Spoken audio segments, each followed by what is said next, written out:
Damn. Ang ganda, bo. Oh, mas gwapo ang red.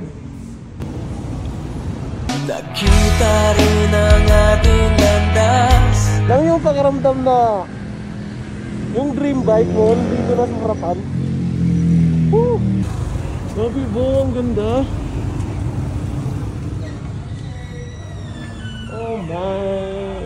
Mau na rin tagiya. Oh my. Additional 20 units ah. Waiting for approval pa. Waiting for approval. Isa raw katong scooter na electric akong review last. Wala na kaabot. Pila ka unit na abot? Sir? Pila ka unit na abot? 17. Hurot tanan? Hurot tanan, may tagiyan na. 17 hurot tanan. Oh my god. Nakaabot. Swerte ha, ano yung congrats daan ha sa mga makakuha. Ano. Actually, magsarado na sila pero pagbigyan mo ko nila. Oh, nice. Sporty yung likod nun, hindi ganda eh. Unlike sa X-Max na magpalapad ka rin pa, paano siya? Malukita na lang sa X-Max. Oh, tama-tama rin siya kada ko. Jeez, ganda.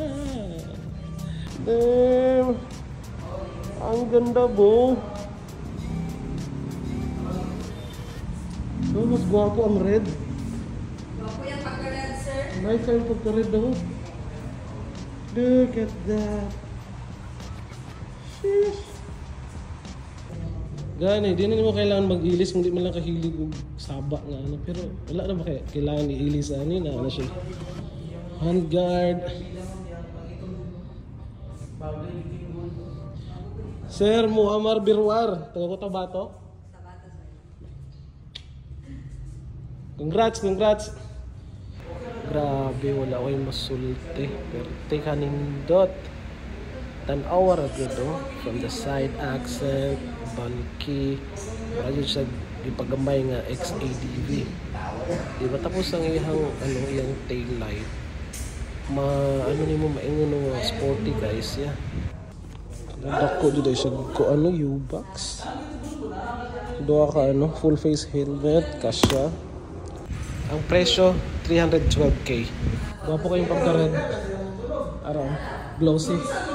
Na red, murag maroon na Tapos na rin ang matte red na 160. Then red na ADV 350. So ito. Till next time. Tayo mabuhat. Nanay tagiya. Sold out na tanan.